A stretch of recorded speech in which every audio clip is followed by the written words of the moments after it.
नमस्कार, आप देख रहे हैं के न्यूज इंडिया। मैं हूं आपके साथ कैफ खान। शुरुआत करेंगे खबरों की, लेकिन उससे पहले नजर डालेंगे हेडलाइंस पर।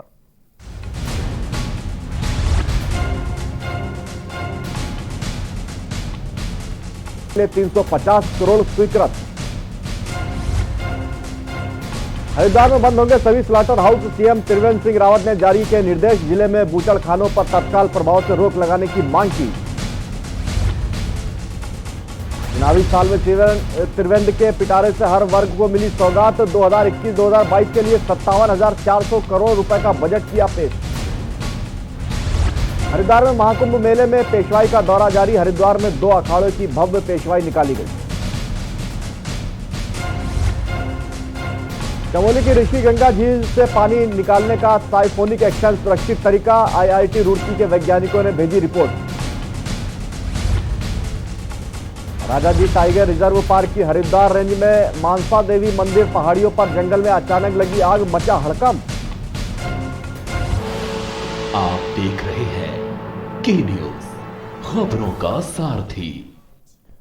भाजपा के प्रदेश प्रवक्ता और उधम सिंह नगर जिले के जिला मीडिया प्रभारी विनय गोयल एक दिवसीय दौरे पर उधम सिंह नगर पहुंचे, जहां उन्होंने बीजेपी के जिला कार्यालय में कार्यकर्ताओं संग बैठक करने के बाद प्रेस कॉन्फ्रेंस की। इस दौरान उन्होंने कहा कि भाजपा विश्व की सबसे बड़ी पार्टी है। ऐसे में भाजपा के कार्यक्रम लगातार चलते रहते हैं, जिसको बीजेपी के आईटी सेल अधिक से अधिक सोशल मीडिया पर शेयर करें।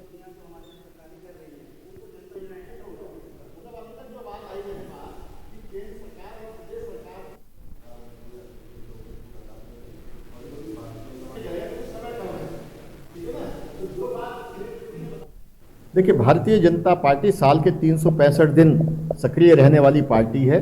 केवल चुनाव के दिनों में सक्रिय होकर काम करने वाली भारतीय जनता पार्टी का चरित्र नहीं है। हम लगातार जनता सेवा के काम करते रहते हैं और लगातार हम लोग जनता की सेवा के काम करते रहे। हमारे पार्टी किस प्रकार से अपने अपने क्षेत्रों में काम कर रही है, उसका हम आकलन भी करते रहते हैं। इसी प्रकार से मीडिया विभाग में हम किस प्रकार से जिलों में अपना काम कर रहे हैं, इसका जानकारी लेने के लिए हम पार्टी ने हमारे प्रवास तय किए थे और हमें अलग अलग जिलों की जिम्मेवारी दी थी। मुझे उधम सिंह नगर जिले की जिम्मेवारी दी गई थी। खबर देहरादून से है, जहां अनारवाला और गुच्चू पानी में अव्यवस्थाओं को लेकर जुड़ी गांव के लोगों ने देहरादून के डीएम कार्यालय पहुंचे, जहां उन्होंने सीडीओ के माध्यम से जिला अधिकारी को ज्ञापन सौंपा। बता दें कि अनारवाला में शराब का ठेका है, जिसका स्थानीय निवासी विरोध कर रहे हैं, जिसको लेकर डीएम कार्यालय पहुंचे समाजसेवी मनीष गोनियाल ने कहा कि अगर ज्ञापन देने के बाद भी अनारवाला से ठेके को नहीं हटाया जाता है तो इसको लेकर उग्र आंदोलन करेंगे। साथ ही कहा, पर्यटन क्षेत्र गुच्चू पानी में अव्यवस्थाओं का बोलबाला है, लेकिन क्षेत्रीय विधायक वहां पर ध्यान नहीं देते हैं, जिससे कि लोगों को दिक्कतों का सामना करना पड़ रहा है।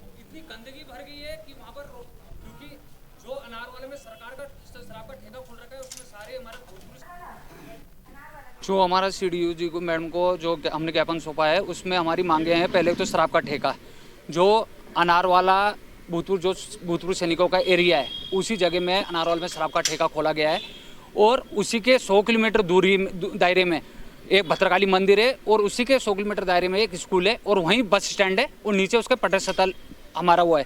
तो उसमें भाऊ बेटे को काफ़ी दिक्कतों का सामना करना पड़ रहा है। विधायक गणेश जोशी जी ने, जब ये पुराने टाइम में धरना चल रहा था, तो विधायक गणेश जोशी ने इसमें लोगों को आश्वासन देकर धरना रुकवा दिया था और दूसरे ही दिन वो काठमांडू चले गए। काठमांडू जाने के बाद उसमें ठेका खुल गया है।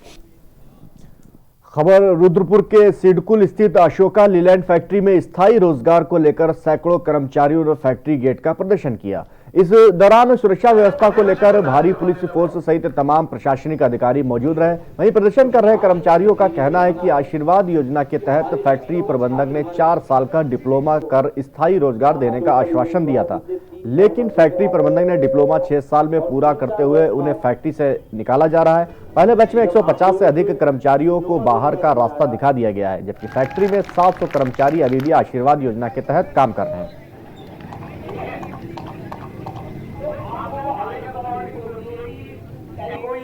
करप्ट कर चुका है हमारे पूरे अंदर से, हमको समाया गया,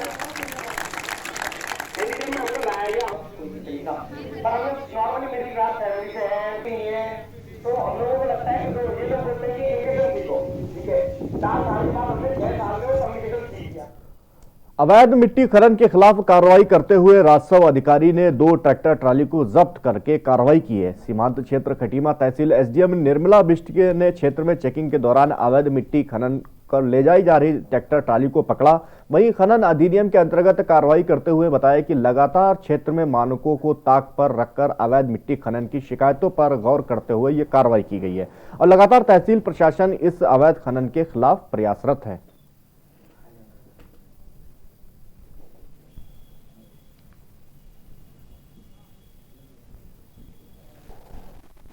जितनी भी परमिशन है यहाँ पर विधिवत रूप से जारी की जा रही है, उसमें भी परमिशन के साथ एक पूरे निर्देश में रहते हैं कि जो भी खनन करेंगे, जो भी मिट्टी की ले जाएंगे तो परिवहन किस प्रकार से किया जाएगा, उसे ढककर ले जाएंगे, वो लोडिंग नहीं करेंगे, उसमें प्रॉपर उनकी नंबर प्लेट प्रदर्शित की जाएगी और उसका डीएल वगैरह चालक का सब होना चाहिए, वाहन के जो भी उसके कागजात हैं सारे प्रॉपर होने चाहिए।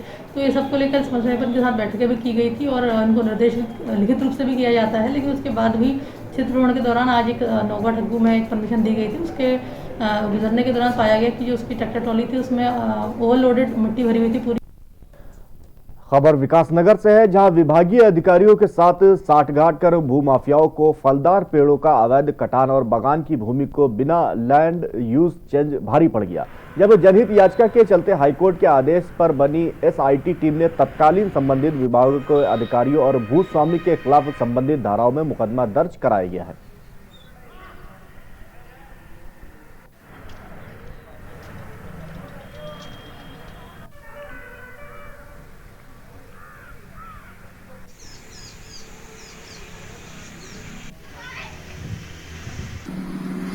माननीय उच्च न्यायालय के निर्देशानुसार कोतवाली विकास संगठन ने इसमें मुकदमे दर्ज किए हैं।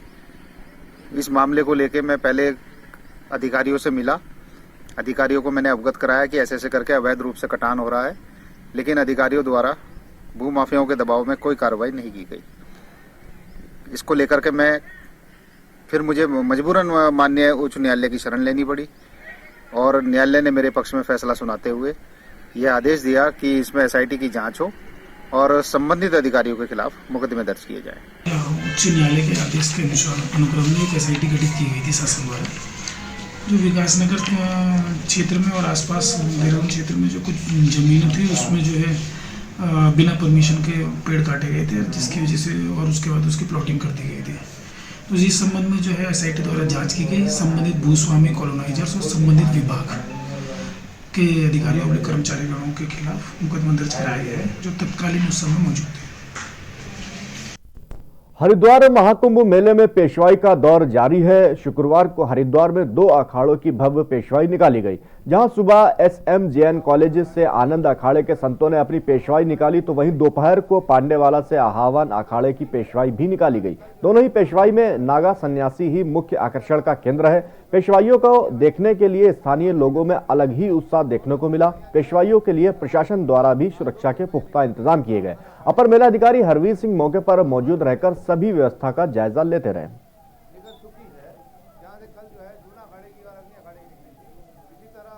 आज 2 पेशवाइयाँ निकल रही हैं, एक आवाहन अखाड़े की और एक आनंद अखाड़े की।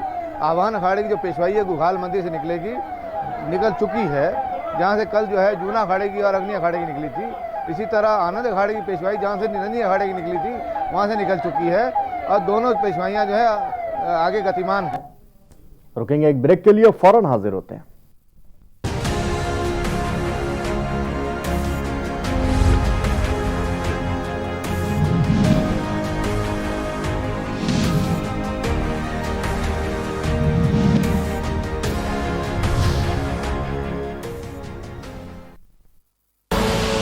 आप देख रहे हैं के न्यूज, खबरों का सारथी।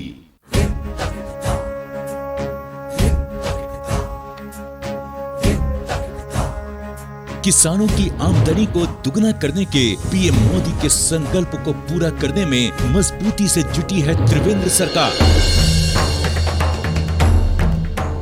राज्य के खुशहाल किसान अब लिख रहे हैं कामयाबी की नई मिसाल।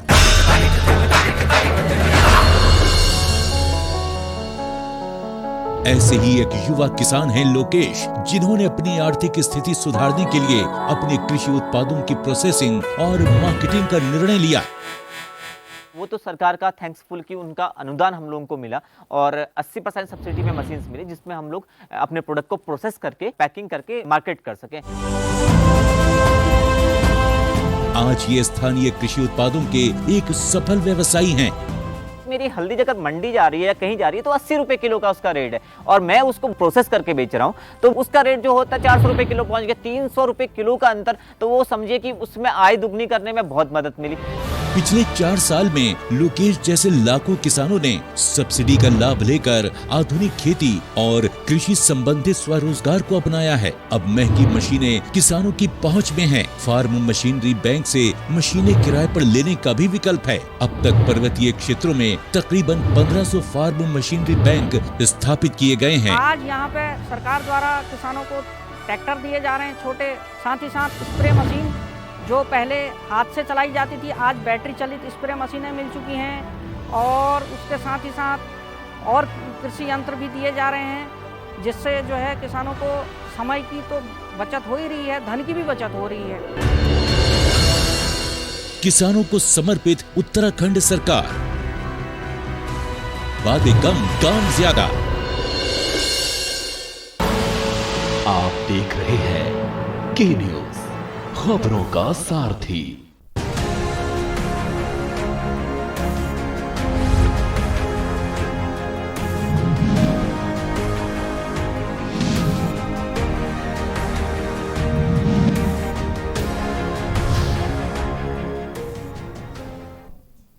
ब्रेक के बाद स्वागत है आपका हमारा उत्तराखंड में। खबर चमोली से है, जहां तपोवन ऋषि गंगा रैनी आपदा का आज 27वां दिन है। इसी जल आपदा में Joshimath Malari highway border road पर ऋषि गंगा पर 90 मीटर लंबे रैनी पुल के बहने पर इसके विकल्प के रूप में बीआरओ टीम के अथक प्रयासों से वैली ब्रिज तैयार किया गया। वैली ब्रिज का निर्माण होने से मलारी नीति बॉर्डर रोड पर आवाजाही सुचारू हुई। आपको बता दें कि 60 मीटर लंबा यह रैनी वैली ब्रिज उत्तराखंड का सबसे लंबा वैली ब्रिज है।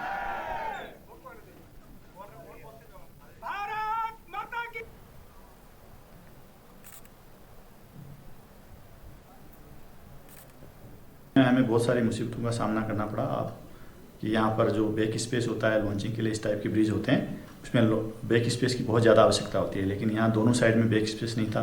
इसलिए हमने साइड के ऊपर इनोवेटिव तरीके अपना के काउंटर वेट रख के इस ब्रिज को लॉन्च किया है। ये ब्रिज रिकॉर्ड टाइम में 8 दिन के टाइम में बना है।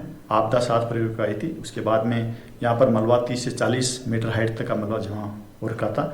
हम 8 तारीख को सुबह जब यहाँ आए तो यहाँ पता ही नहीं लग रहा था कि ब्रिज कहाँ बनाया जाए, ऑल्टरनेटिव रूट कहाँ बनाया जाए। उसके बाद में हमने 2 दिन में मलबा साफ किया और उसके बाद में ये साइट सिलेक्शन किया और आज आप देख रहे हैं कि हमने दिन रात मेहनत करके इस ब्रिज को यातायात के लिए खोला है। उत्तराखंड हाईकोर्ट ने रामनगर के सखनपुर में स्थित मनराल स्टोन क्रशर के अवैध रूप से संचालित होने के खिलाफ दायर जनहित याचिका पर सुनवाई करते हुए सरकार से 31 मार्च तक जवाब पेश कर बताने को कहा है कि क्या राज्य में स्टोन क्रशर लगाने की अनुमति देने से पूर्व साइलेंट जोन, इंडस्ट्रियल जोन और रेजिडेंशियल जोन का निर्धारण किया गया है या नहीं। कोर्ट ने मामले की सुनवाई के लिए 31 मार्च की तिथि नियत की है। सुनवाई के दौरान याचिकाकर्ता अधिवक्ता द्वारा कोर्ट को अवगत कराया कि राज्य को बने हुए 20 साल हो गए हैं, अभी तक ये साफ नहीं हुआ है कि कौन सा क्षेत्र रेजिडेंशियल और कौन सा क्षेत्र इंडस्ट्रियल और कौन सा क्षेत्र साइलेंट जोन है। आपको बता दें, रामनगर निवासी आनंद सिंह नेगी ने जनहित याचिका दायर कर कहा कि कॉर्बेट नेशनल पार्क के समीप सखनपुर में मनराल स्टोन क्रशर अवैध रूप से चल रहा है।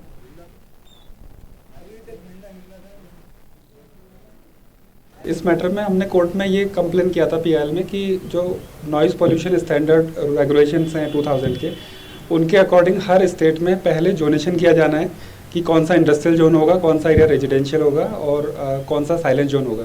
पर उत्तराखंड में ये कोई जोनेशन नहीं किया गया और कहीं भी किसी भी गांव में किसी भी इलाके में स्टोन क्रशर्स को परमिट कर दिया जाता है।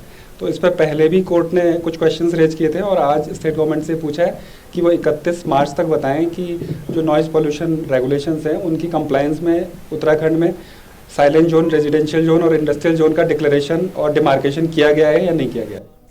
खबर हरिद्वार से है, जहां राजाजी टाइगर रिजर्व पार्क की हरिद्वार रेंज में मनसा देवी मंदिर पहाड़ियों पर जंगल में अचानक आग लग गई।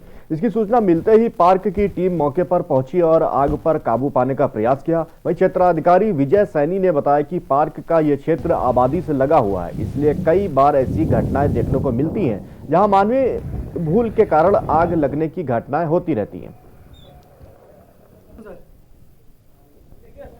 दरअसल क्या है, ये हमारा जो राजा जी राष्ट्रीय पार्क का जो क्षेत्र है जहाँ पर आग लगी हुई है, ये बिल्कुल बंसा देवी के नीचे और बस्ती से लगा हुआ है, जो कि मंडी ये जो मोहल्ला है काशीपुरा, इससे लगा हुआ क्षेत्र है। तो चूँकि बस्ती से लगा हुआ क्षेत्र है, लोग बुझाते कई बार बीड़ी माचिस पीते हैं, कभी कोई फेंक देते गलती से मान लिया, तो ऐसी कोई घटना रही होगी। तो जैसे ही ये धुआं निकला, आग की सूचना मिली, हम तत्काल टीम लेकर यहाँ पर मौके पर पहुँचे।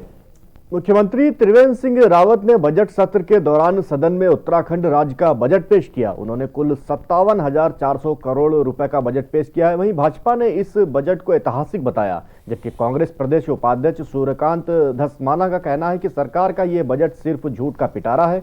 आम जनता को इस बजट से सिर्फ निराशा ही हाथ लगी है।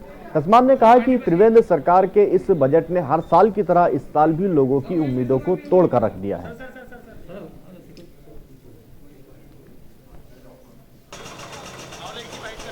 उत्तराखंड के मुख्यमंत्री श्री त्रिवेंद्र सिंह रावत जी ने अपना जो अंतिम बजट आज पेश किया है, ये सीधा सीधा एक झूठ का पिटारा है। आने वाला समय, क्योंकि ये चुनाव का साल है, 2022 में राज्य में चुनाव होना है, तो उस चुनाव को प्रभावित करने के लिए जिस प्रकार से सफेद झूठ बोला गया है, रोजगार के क्षेत्र में रोजगार सृजन, जो पिछले साल का ब्यौरा, पिछले 4 वर्षों का ब्यौरा जो मुख्यमंत्री ने दिया है, 7 लाख लोगों को रोजगार दिया, उसमें से 6 लाख लोग मजदूर, यानी कि जो मकान बनाने वाला राजमिस्त्री है, मकान बनाने वाला, मजदूरी करने वाला, दिहाड़ी का काम करने वाला जो लोग हैं, उनको भी मुख्यमंत्री कह रहे हैं कि सरकार ने रोजगार दिया। फिलहाल रुकेंगे यहाँ एक छोटे से ब्रेक के लिए, फौरन हाजिर होते हैं।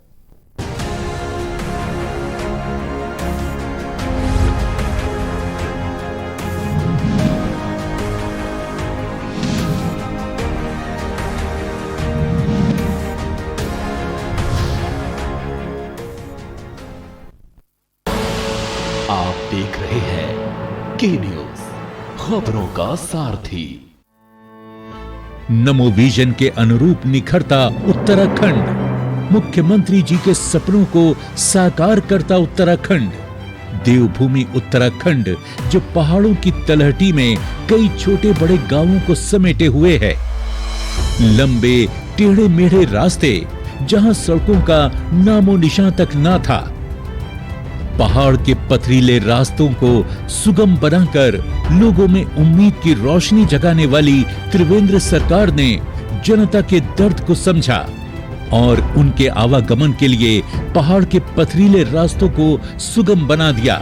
त्रिवेंद्र सरकार साफ नियत और सही विकास की तर्ज पर काम करते हुए प्रधानमंत्री नरेंद्र मोदी के सबका साथ, सबका विकास और सबका विश्वास के संकल्प के साथ निरंतर आगे बढ़ रही है।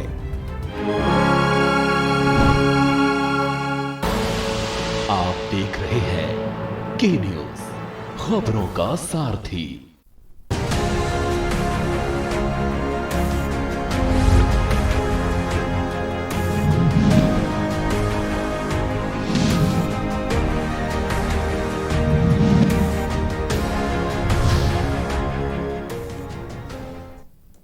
ब्रेक के बाद स्वागत है आपका बुलेटिन में। बीजेपी की नगर और ग्रामीण मंडल की बैठक बेरीनाग में आयोजित की गई। बैठक में भाजपा जिलाध्यक्ष वीरेंद्र बल्दिया ने कार्यकर्ताओं से संगठन की मजबूत करने के लिए कार्य करने और शक्ति और बूथों में होने वाले विभिन्न कार्यक्रमों की जानकारी दी और मिशन 2022 की तैयारी में जुट जाने की अपील भी की। राज्य सरकार और केंद्र सरकार के द्वारा चलाई जा रही विभिन्न कल्याणकारी योजनाओं की जानकारी आम जनता तक पहुंचाने की अपील की। बैठक में दर्जा मंत्री फकीर राम टमटा, ब्लॉक प्रमुख विनीता बफीला सहित आदि लोग मौजूद थे।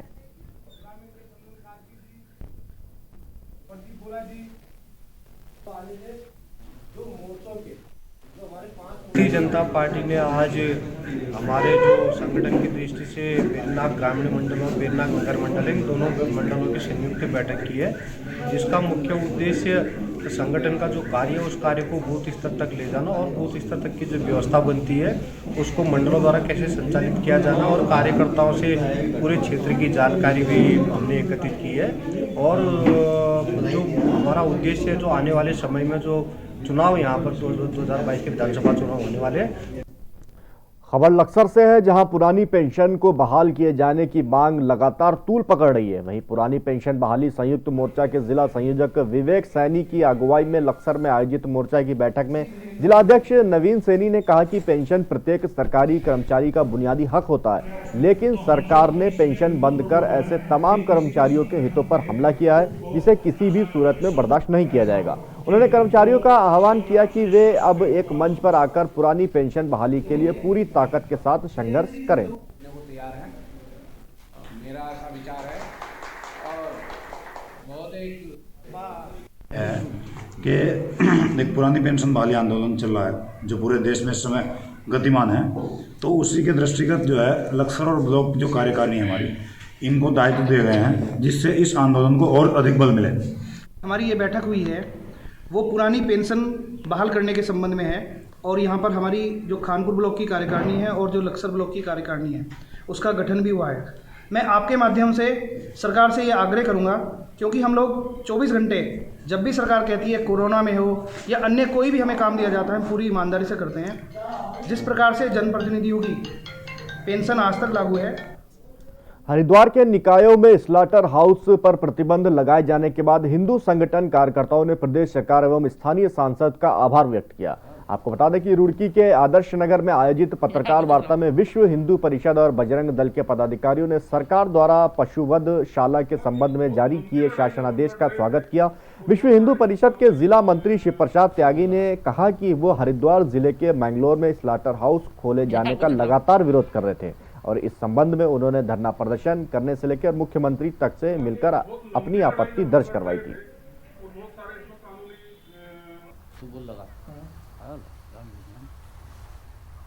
लोगों ने इसमें जो कार्यकर्ता लगे और खास तौर से प्रेस के बंधुओं का भी काफी बहुत बहुत आभार, क्योंकि जो भी हमारी बात थी, आंदोलन था, संघर्ष था, वो सब प्रेस के माध्यम से वो सब समाज के बीच में गया और सरकार के पास भी आप लोगों के माध्यम से ये सब पहुंचा।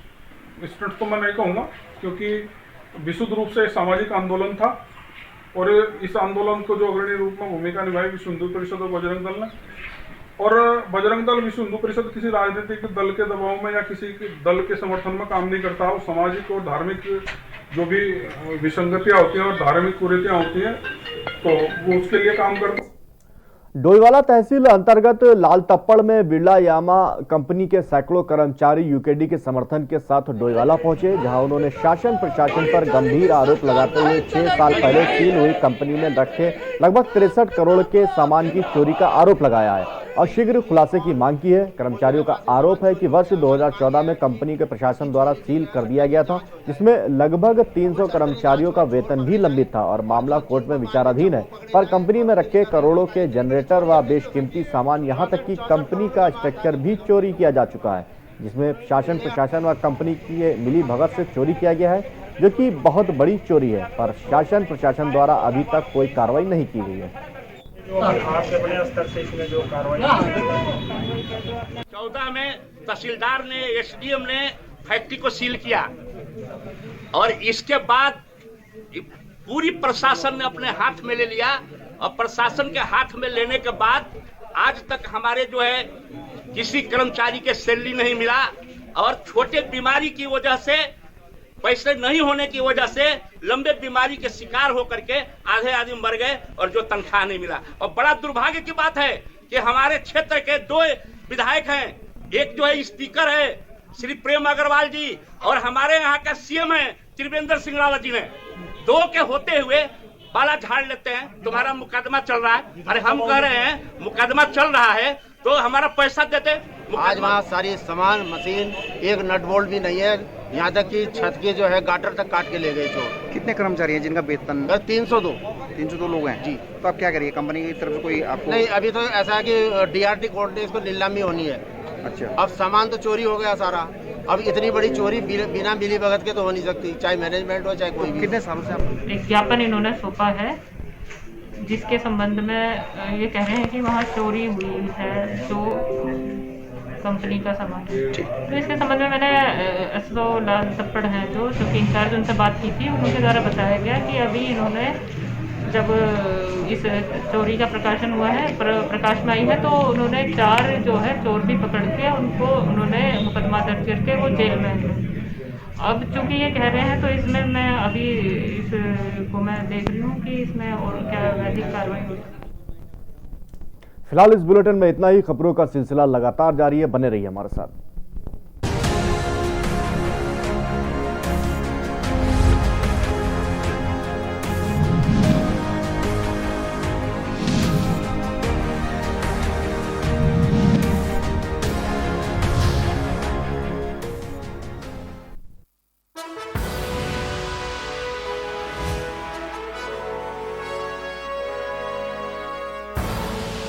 आप देख रहे हैं के न्यूज, खबरों का सारथी।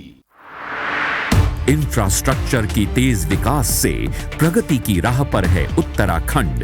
विजन प्रधानमंत्री श्री नरेंद्र मोदी का, मिशन मुख्यमंत्री श्री त्रिवेंद्र सिंह रावत का और उत्तराखंड को मिली पहली स्मार्ट सिटी की सौगात। देहरादून में स्मार्ट सिटी के अनुरूप आधारभूत ढांचा विकसित किया। पिछले 4 साल में कितना बदला है देहरादून, साक्षी हैं बदलाव की ये तस्वीरें। अब यहाँ ट्रैफिक रेंगता नहीं, फर्राटे भरता है। समय कोई भी हो, ISBT flyover, Ajabpur railway overbridge, Mohkampur railway overbridge पर हर आगंतुक का स्वागत है। ये है स्मार्ट सिटी देहरादून, ये है बदलते उत्तराखंड का प्रमाण, ये है विकास का प्रमाण।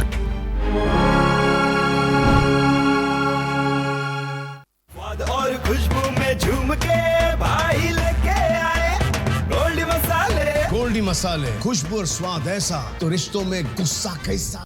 खुदी को आजमाया है तो ये अंदाज आया है, खुदी को आजमाया है तो ये अंदाज आया है। तुम में भी मैं हूँ, शुद्ध प्लस पान मसाला।